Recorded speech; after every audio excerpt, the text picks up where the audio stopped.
மன்னாரில் உயிரிழந்த இளம் தாயின் மரண விசாரணைகள் திசை திருப்பப்படுகின்றது. எழுந்துள்ள குற்றச்சாட்டு. தமிழ் பொது வேட்பாளர் விடயம் ஒட்டுமொத்த தமிழ் சமூகத்தையும் குழி தோண்டி புதைத்துவிடும். சாணக்கியன் பகிரங்கம். நாட்டில் எரிபொருள் எரிவாயு விலையில் மாற்றம். வெளியான தகவல். ஜனாதிபதி தேர்தலுக்காக 2,25,000 ஊழியர்கள். மட்டக்களப்பில் ஜீப் ரக வாகனம் ஒன்று விபத்துக்குள்ளானதில் 3 படுகாயம். ஜனாதிபதி வேட்பாளர்களின் பதவிகளுக்கு காத்திருக்கும் சிக்கல். மன்னார் மடு திருத்தலத்தின் ஆவணி மாத திருவிழா திருப்பலி. முன்னாயத்த நடவடிக்கைகள் தீவிரம். அரசு ஓய்வூதியர்களுக்கான நற்செய்தி. ஆணைக்குழு வெளியிட்ட அறிவிப்பு.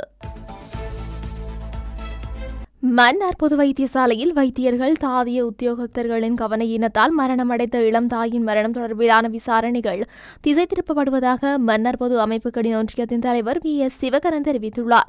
மேலும் குற்றமிழைத்தவர்களை காப்பாற்றுவதற்கான செயற்பாடுகள் முன்னெடுக்கப்பட்டு வருவதாகவும் அவர் குறிப்பிட்டுள்ளார். பொது அமைப்புகளின் ஒன்றியத்தின் அலுவலகத்தில் இன்றைய தினம் இடம்பெற்ற ஊடக சந்திப்பின் போதே அவர் மேற்கொண்டவாறு தெரிவித்துள்ளார். அவர் மேலும் தெரிவிக்கையில், சிந்துஜாவின் மரணம் நிகழ்ந்தது ஏறக்குறைய 11 நாட்கள் நிறைவுற்றுள்ளது. இன்னும் பூர்வாங்கமான அறிக்கை வெளிவரவில்லை. ஆனாலும் இவர்கள் விசாரணைகள் வேறு கோணத்தில் திசை திருப்புவதாக நம்பத்தகுந்த வட்டாரங்கள் உறுதிப்படுத்தியுள்ளது. மன்னார் வைத்தியசாலையின் விசாரணை அறிக்கையும் பிராந்திய சுகாதார சேவைகள் பணிமனையின் அறிக்கையும் கள அறிக்கையும் ஒரு விடயத்தை சொல்ல, மாகாண சுகாதார அமைச்சின் விசாரணை இன்னொரு விதமாக காணப்படுகின்றது.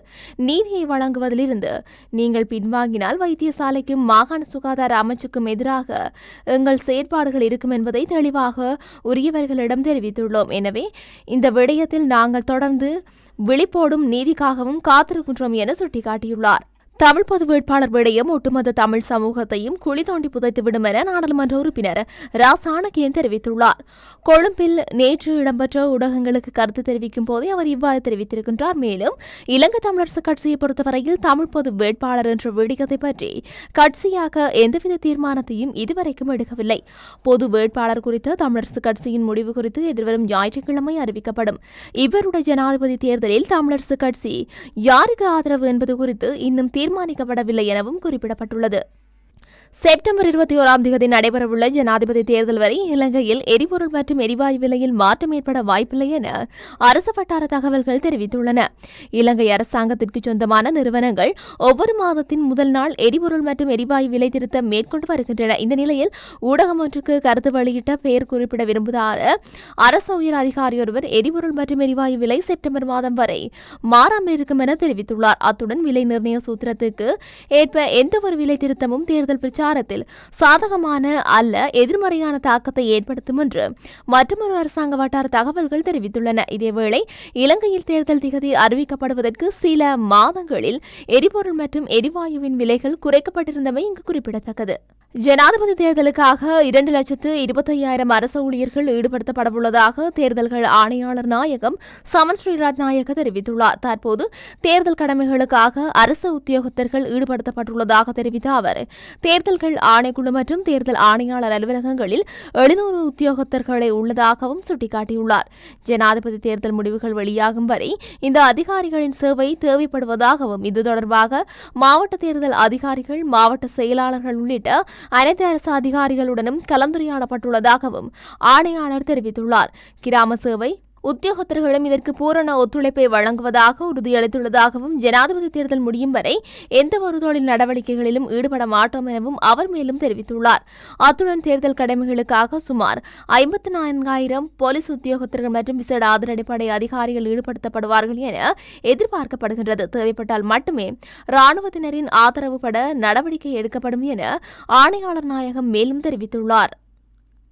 மட்டக்களப்பு மாவட்டத்தின் கரடியானாறு போலீஸ் பிரிவுக்குட்பட்ட மரப்பாலம் பகுதியில் ஜீப் ரக வாகனம் ஒன்று விபத்துக்குள்ளானதில் படுகாயமடைந்த 3 வைத்தியசாலையில் அனுமதிக்கப்பட்டுள்ளனர். கண்டியிலிருந்து மட்டக்களப்பு பகுதிக்கு விடுமுறையினை கழிக்க வந்த குடும்ப ஒன்றின் ஜீப் வண்டியை இவ்வாறு விபத்துக்குள்ளாகியுள்ளது. இதன்போது குறித்த வண்டியில் பயணித்த 3 படுகாயமடைந்த நிலையில் மகாஓயா வைத்தியசாலைக்கு கொண்டு செல்லப்பட்டுள்ளனர். மேலும் ஜீப் வண்டியில் 5 பேர் பயணித்த நிலையில் விபத்தில் 3 படுகாயமடைந்துள்ளதுடன் 2 சிறு காயங்களுக்கு உள்ளாகியுள்ளதாக போலீசார் தெரிவித்துள்ளனர். அதேவேளை அதிவேகமாக சென்ற வாகனம் வேகத்தினை கட்டுப்படுத்த முடியாமல் நீண்ட தூரத்திற்கு பாய்ந்து சென்று விபத்துக்குள்ளாகியுள்ளதாக போலீசார் குறிப்பிட்டுள்ளனர். எந்தவொரு வேட்பாளரும் தேர்தல் சட்டங்களை மீறினால் ஜனாதிபதி தேர்தலின் பின்னரும் அவர்களின் பதவிகளை நீதிமன்றத்தில் சவால் செய்ய முடியும் என தேர்தல் ஆணையாளர் நாயகம் சமன் ஸ்ரீ ரத்நாயக்க தெரிவித்துள்ளார். ஊடகங்களுக்கு கருத்து தெரிவிக்கும் போதே அவர் இதனை கூறியுள்ளார்.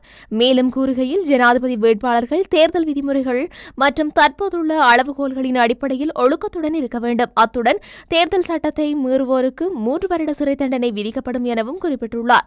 எந்தவொரு வேட்பாளரும் தேர்தல் சட்டங்களை மீறினால் ஜனாதிபதி தேர்தலின் பின்னரும் அவர்களின் பதவிகளை நீதிமன்றத்தில் சவால் செய்ய முடியும் என எச்சரிக்கை விடுத்துள்ளார். இதேவேளை ஜனாதிபதி தேர்தலுக்காக வேட்பு மனுக்கள் எதிர்வரும் 15ஆம் தேதி ஏற்றுக்கொள்ளப்படும் எனவும் தெரிவிக்கப்பட்டுள்ளது. மேலும் ராஜகிரிய சரண மாவட்டத்தில் அமைந்துள்ள தேர்தல் ஆணைக்குழு அலுவலகத்தில் வேட்பாளர்கள் தமது வேட்பு மனுக்களை தாக்கல் செய்ய முடியும் என குறிப்பிடப்பட்டுள்ளது. மன்னார்மடு திருத்தலத்தின் ஆவணி மாத திருவிழா திருப்பலியில் இம்முறை நாட்டின் பல பாகங்களில் இருந்து பல லட்சக்கணக்கான பக்தர்கள் கலந்து கொள்வார்கள் என எதிர்பார்க்கப்பட்டுள்ள நிலையில் முன்னாயத்த நடவடிக்கைகள் குறித்த விசேட கலந்துரையாடல் நேற்று வெள்ளிக்கிழமை காலை 11 மணியளவில் மடு திருத்தலத்தில் இடம்பெற்றுள்ளது. மன்னார் மருதமடு அன்னையின் ஆவணி மாத திருவிழா கடந்த 6ஆம் தேதி கொடியேற்றத்துடன் ஆரம்பமாகி 15ஆம் தேதி விசேட திருவிழாவாக இடம்பெறவுள்ளது. இந்த நிலையில் மடு திருத்தலத்தின் ஆவணி மாத திருவிழாவுக்கான ஆயுத கலந்துரையாடல் மன்னார் மாவட்ட அரசாங்க அதிபர் கனகேஸ்வரன் தலைமையில் மன்னார் மறைமாவட்ட ஆயர் இமானுவேல் பெர்னாண்டோ ஆண்டுகையின் பங்கு பெற்றுதலுடன் நேற்று மடு திருத்தல மண்டபத்தில் இடம்பெற்றுள்ளது. வருடா வருடம் மடு அன்னையின் ஆவணி திருவிழாவில் கலந்து கொள்ள நாட்டின் பல பாகங்களிலிருந்தும் புலம்பெயர் நாடுகளில் இருந்தும் லட்சக்கணக்கான பக்தர்கள் வந்து செல்வது வழமை. இந்த நிலையில் வருகை தரும் பக்தர்களின் நலனை கருத்தில் கொண்டு முன்னெடுக்கப்பட வேண்டிய சகலவிதமான ஏற்பாடுகள் குறித்து அழைக்கப்பட்ட திணைக்களங்களுடன் கலந்துரையாடப்பட்டது. வருகை தரும் பக்தர்களின் நலனை கருத்தில் கொண்டு சுகாதாரம், போக்குவரத்து, மருத்துவ வசதிகள், நீர் விநியோகம், உணவு விநியோகம் உள்ளிட்டவை குறித்து ஆராயப்பட்டது.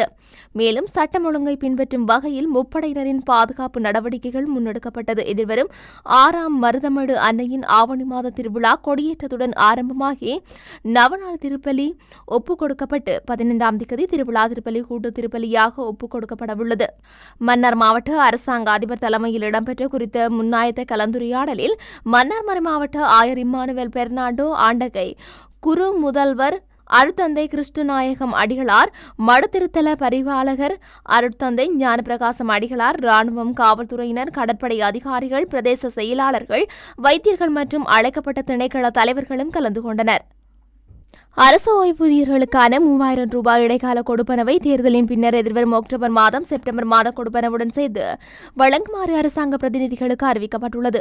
குறித்த அறிவிப்பை தேர்தல்கள் ஆணைக்குழு நேற்றைய தினம் வெளியிட்டுள்ளது. இதேவேளை தேர்தல்கள் ஆணைக்குழுவின் உத்தரவை மீறி அமைச்சுக்களின் செயலாளர்களுக்கு கொடுப்பனவு வழங்குவது தொடர்பில் சுற்றறிக்கை வெளியிட்டமைக்கு எதிர்வரும் 12ஆம் தேதிக்கு முன்னர் உண்மைகளை தெளிவுபடுத்துமாறு பொது நிர்வாக அமைச்சின் செயலாளருக்கு தேர்தல்கள் ஆணைக்குழு அறிவித்துள்ளது. மேலும் அரசு சொத்துக்களை தேர்தல் நடவடிக்கைகளுக்கு பயன்படுத்தியமை தொடர்பான வழக்குகளை விசாரணை செய்வதற்கும் அவ்வாறான சட்டவிரோத செயற்பாடுகள் இடம்பெறும் நிறுவனங்களின் தலைவர்களுக்கு எதிராக சட்ட நடவடிக்கை எடுப்பதற்கும் தனியான குழுக்கள் நியமிக்கப்பட்டுள்ளதாக தேர்தல்கள் ஆணைக்குழுவின் தவிசாளர் RML ரத்நாயக்க குறிப்பிட்டுள்ளார். அத்தோடு தேர்தல் நோக்கங்களுக்காக அரசு சொத்துக்களை பயன்படுத்தியமை தொடர்பில் ஆணைக்குழுவுக்கு ஏற்கனவே நூற்றுக்கணக்கான முறைப்பாடுகள் கிடைத்துள்ளதாகவும் அவ்வாறான செயல்கள் இடம்பெற்றால் அது தொடர்பில் முறைப்பாடுகளை தாக்கல் செய்யுமாறும் மக்களிடம் கோரிக்கை விடுக்கப்பட்டுள்ளதாகவும் ஆணைக்குழுவின் தவிசாளர் குறிப்பிட்டுள்ளார்.